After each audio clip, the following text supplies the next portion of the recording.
So some homes feel like they get traction right away. Others feel like they take some time to get some traction. Most of the time, that difference shows up in the very first few days the home is on the market. I'm Michael Barbaro. This is For Real. I'm here with Stephanie, my business partner and co-host. Hi, Everyone. Steph. Good to see you today. Welcome back. See you as well. Very happy to have you back. We were limping along a little bit last week with Jake, but I'm sure we're, uh, that's not true. we're going to make up for it today. Happy to be here. What's on our agenda today? What are we talking about?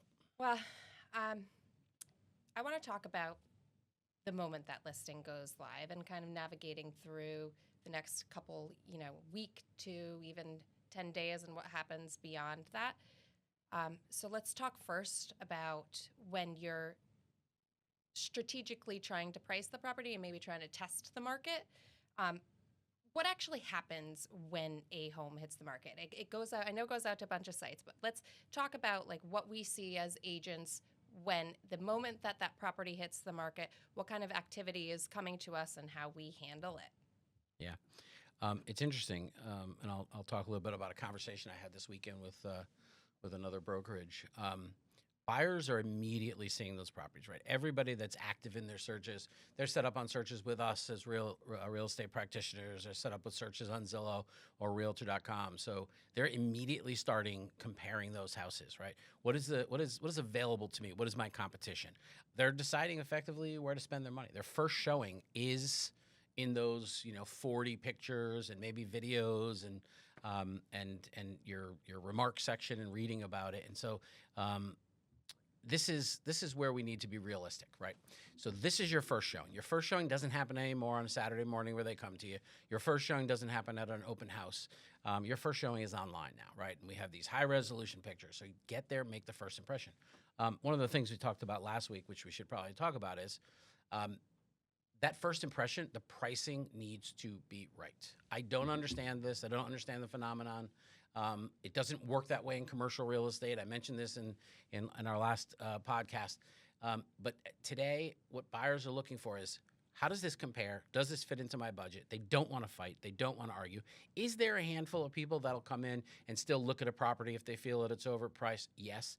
And they should, but I can't explain to you why they're not. But the fact of the matter is, overwhelming percentage of them are absolutely not coming to see it. So you're effectively losing buyers if if you don't price it where the market is really looking for that house to be. And it seems to go against conventional wisdom. It seems like, well, look, I could always take a lower price, but I can't. No one's going to offer me more.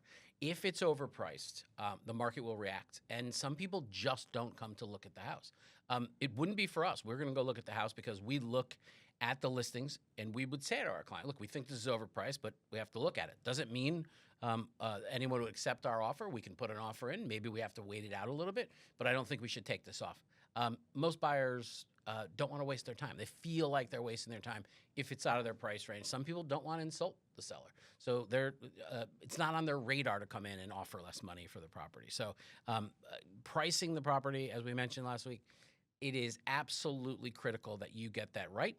And get your first bite of the apple and make sure your first impression, you're standing tall. How do you feel about underpricing a property to try to get more attention? I mean, it's a strategy, sometimes it works. I guess it all depends, right? As we mentioned, our particular strategy in our offices, we are looking at what else is on the market. So we might underprice something if we think the competition around us is underpriced. We don't want to be. If people are going to look at 3 to 4 houses, I mean, today looking at 3 to 4 houses would be a luxury here in Connecticut. We're still at historically low inventory. But if people are going to go out and look at 3 or 4 houses, or even when things are normal, maybe 5 or 6 houses in a weekend, you don't want to be the most expensive house. So sometimes strategically, we're going to advise come down a little bit lower, and we think we could maybe inspire a multiple bid situation where then you can get a higher price. So I think Jake mentioned it last week. This is where it becomes more of an art form than a science. When you get into the appraisal, it's more of a science. It's data driven. It's formulaic, right? And but at this point, it really is an art form, and it depends at this point who your real estate broker or agent is to get you on the market and get it right. Make sure you get the most bang for your buck coming out of the gate. So I know you can't speak on behalf of all sellers, but I know we've had a lot of comments and questions that have come back while we've listed properties. Why do you think sellers would want to list higher just to go and test the market? What benefits might they think they're getting from that? Well, more money, right? So they're going to get more money. Everybody wants more money.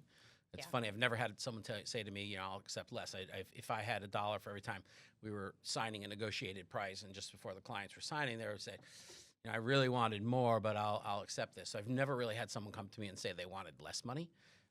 We'll talk at some point. We'll talk about iBuying, which is why I might have been one of the only people in the world who thought iBuying was a bad idea, is because it just made no sense to me that people would want to take less money. So I think people are saying, let's get out there, let's test the market, let's see what, we could always get more money, right? I could always get less of an offer and accept that offer, but it really, really is damaging. And if you're being advised, the data shows that. If you're being advised otherwise, then you're defying the data. Well, the reality is, too, when you put your property on the market, the goal would be to get as many offers as you can in the beginning. If you price it high, you kind of lose that opportunity to get that multiple offer situation and drive the price up a bit. Yeah, it's another bizarre phenomenon. There's residential home buyers, there's a lot of bizarre phenomena that I can't explain, but I experience it for my entire career.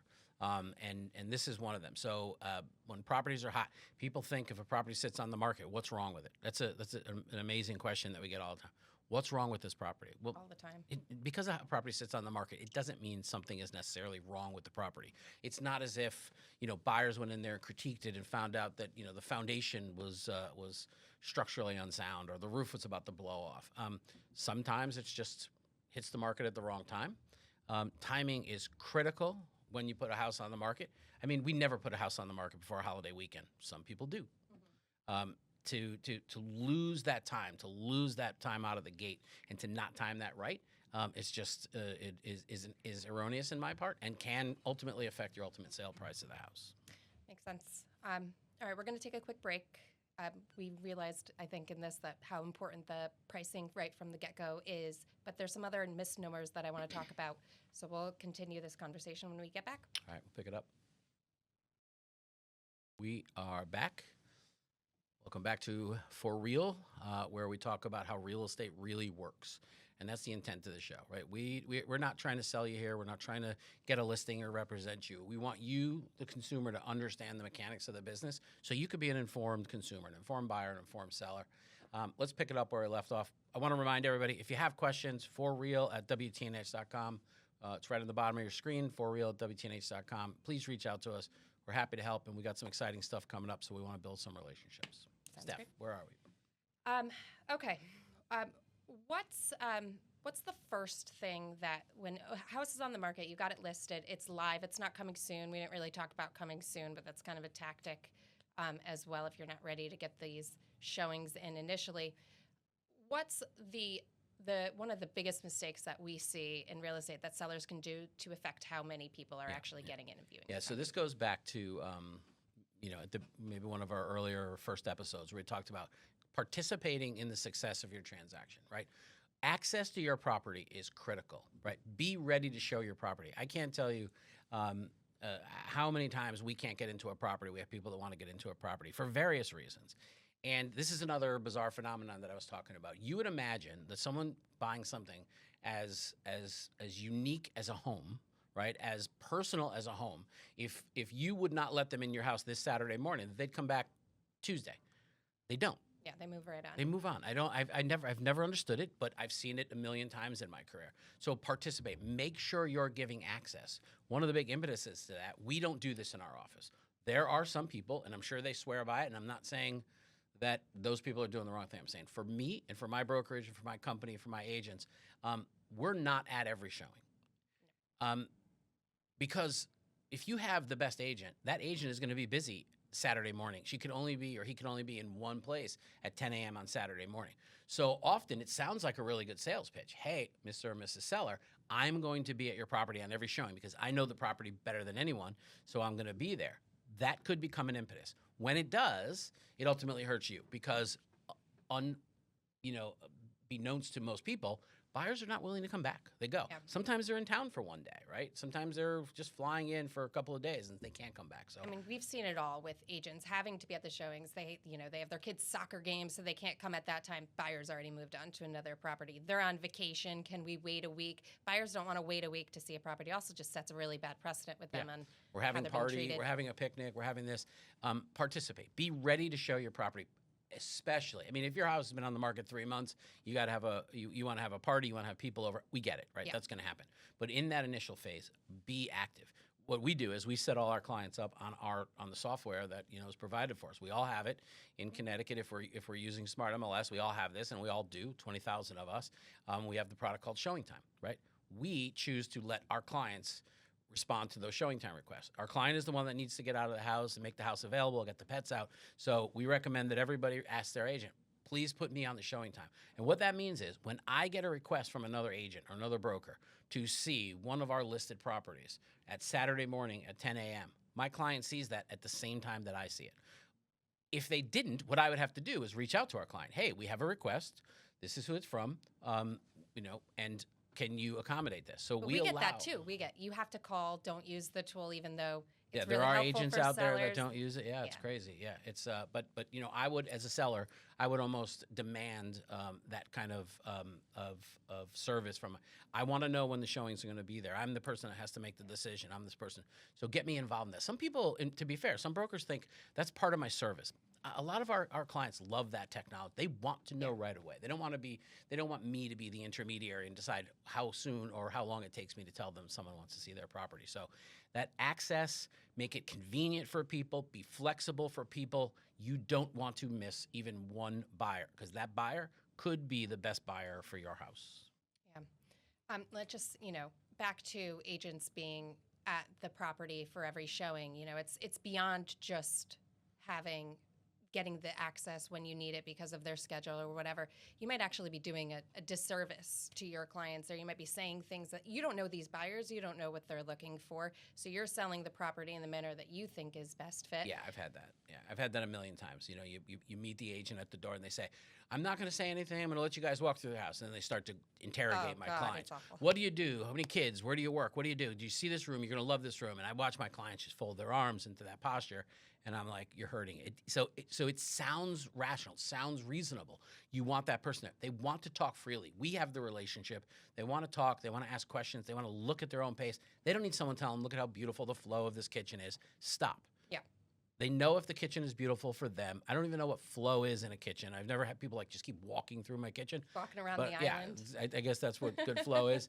But at the end of the day. Now, you mentioned open houses. I want to touch on that. So open houses had a place in time, right? It's a good vehicle for us to get clients. People come through by themselves. Maybe I could get a buyer out of the deal. We try and use them for houses that are difficult to show. So if you do have a situation where you can't always be out of the house, then an open house makes sense. So Or if you do, multis. Pardon me? Multifamily homes too. Right, are great. multifamily homes, right? When you have to coordinate all 3 floors of a unit and not to inconvenience them, schedule an open house so people can come through at a scheduled time. Or if you're going to be, it's going to be very difficult to see your house, this is the way to get people so that they see a schedule and then they can work to it. But it doesn't just close them out and gives them time to plan, right? People usually advertise open houses. You could also use coming soon in that respect. You could also, if you know that your house is going to be difficult to show at the beginning, doing a coming soon can build some anticipation and say, look, this house, we could list it today, whatever the date is, and we could say this house is going to be on the market in 7 days, and they know this is the day that showings will start. They could start to schedule their showings in advance, and then we could work around your time. But whatever you do, have a strategy for getting people in there and making it convenient to the buyers. I cannot overemphasize how critical this is, particularly in the first week to 2 weeks that you're on the market. You had mentioned that tool Showing Time that we utilize. There's also feedback that sometimes comes through there. Did you want to talk just a little bit about the feedback that comes through, whether it's directly from the agent on the phone or through a tool like Showing Time? Yeah. So when we show a property, the system will send me as a showing agent or you, whoever the showing agent is, a request for feedback. And some agents will chase that feedback. They'll just, I need feedback, I need feedback. You know, we don't chase that feedback, right? We don't. Well, the feedback is what's happening with your Feedback property. is what's happening, right? If I get a call and someone tells me they're putting in an offer, that's the feedback I want. Yeah. Do I want to hear, you know, if they paint the door black, my clients would have bought the house, which I've heard, and I've got the receipts, as they say. No, I'm not interested in that. I don't think my client is. I would prefer if feedback came from the consumer, right? What did the consumer love about the house? What did they not like about the house? Direct from the consumer. Direct from the consumer. So chasing feedback is not something I would necessarily do. But look, what we're going to keep harping on here is participating in the success of your sale. Be educated. We're here to educate you. We're going to take a break. We're going to come back. We're going to educate you a little bit more. Sounds good. See you soon. Okay, we're back. What are we talking about next? You know? Isn't that you? Yeah.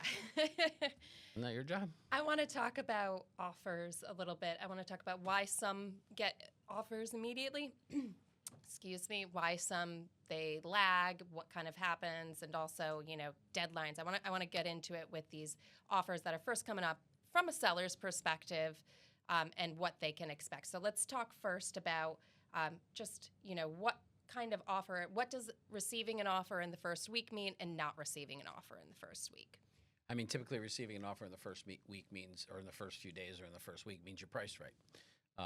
If you price the house right, you're likely to get an offer. Now, that's not universal, right? You have to have, your house has to have marketability, but it has to be a house that people want to buy. But if you have your house priced right, you should be in this market.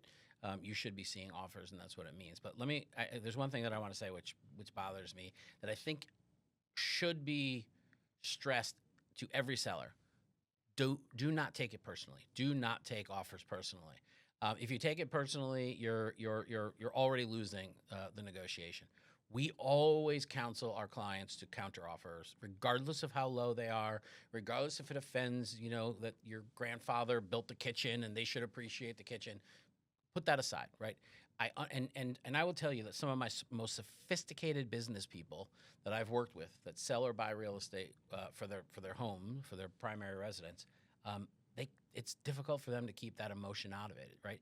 And so I think leaving that in. So look at it as a negotiation, negotiate those offers, and always counter offer. Even if they offer you $1, you take $1 off counter offer them at your listing price, whatever the case is. Yeah, but if you're not or a realistic negotiating, price that you're looking to get, regardless of what the offer came in at, come back at what any offer would have given you, what you might want to respond with. We have absolutely put deals together that came in on lowball offers that people just feel, buyers feel, look, I want, much like sellers overpricing a house, some buyers are getting advice from their uncle or their mechanic or their, you know, great aunt who used to be a realtor in Tennessee. Look, it's going to come in, but a negotiation is a negotiation. And if you're not negotiating, you're not negotiating. But it's hard. Don't you think it's a little bit hard? You know, you've poured all your love into this home to put it into what it is today, and then you're selling it. It's hard not to be emotional in that time period. It is hard. It's one of the reasons, right, why you hire an agent, right? You want to take yourself out of that. The problem is when we come to you, that then you're still becoming emotional with us, right? It's funny. Everyone in our company, I said this, I think, we don't see ourselves as salespeople. We see ourselves more as consultants, right? Buyers, and really real estate professionals. And we're going to advise you to that. And many times they've had to say, okay, you're getting emotional. Let's take a breath and let's get back and let's keep this going. This is a strong buyer. They have cash. It's unfortunate that they insulted you, but you want to sell your house, and this could be the right buyer. Goal. Yeah. And how would you recommend? Let's talk about deadlines for a little bit. You know, say one offer comes in, would you set a deadline? Is there a certain number of offers that you wait till? I know it's, you know, it'll change and it's variable depending on the situation, but just give us an overall look at how you'd recommend. So we're still in a market where people are anticipating multiple offers, right? Particularly for those very desirable properties. So multiple offer situations, I think this is what you're referring to, or a property that's has a lot of interest in it. Agents will typically set an offer deadline, right? Have your highest and best offer in by this day, this time, to try and build some momentum, to try and get people interested, to put some urgency so people aren't just sitting on the back burner. Recognize people do sit on the back burner, right? I mean, I have a client today, and it's you know, they're not interested anymore. They thought the buyer wasn't interested. I'm like, we haven't heard that.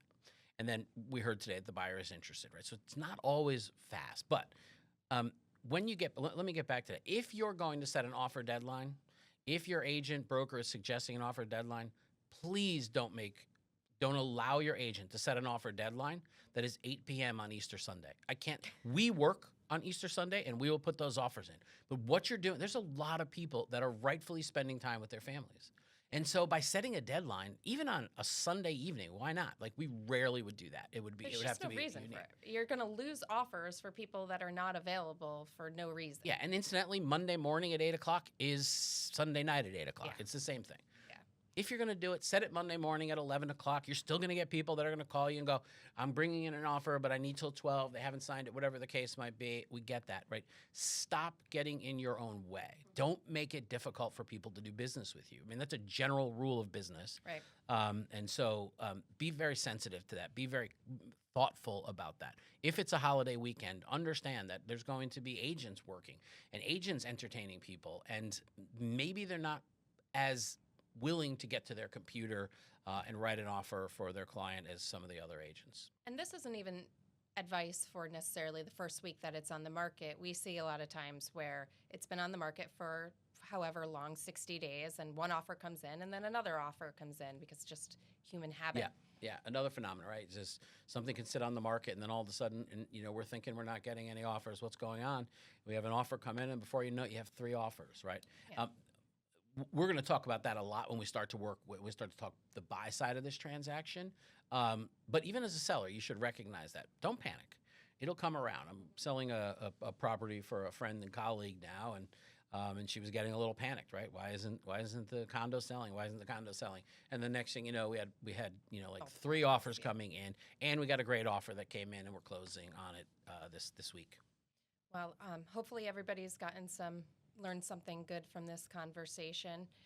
We want to make sure that if you guys have any other questions, you can comment on our YouTube videos, send it into forreal@wtnh.com, and we'll see what we're talking about next week, too. I like how you got that in case I didn't get it in. Did you see what she did there? Yeah. Everybody in here see Trying what to she help did? you out.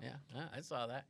She stuck it in. Yeah, we can't stress this enough. I mean, if this becomes a dialogue, if we start answering questions, you're going to ask a question that someone absolutely wants to know the answer to.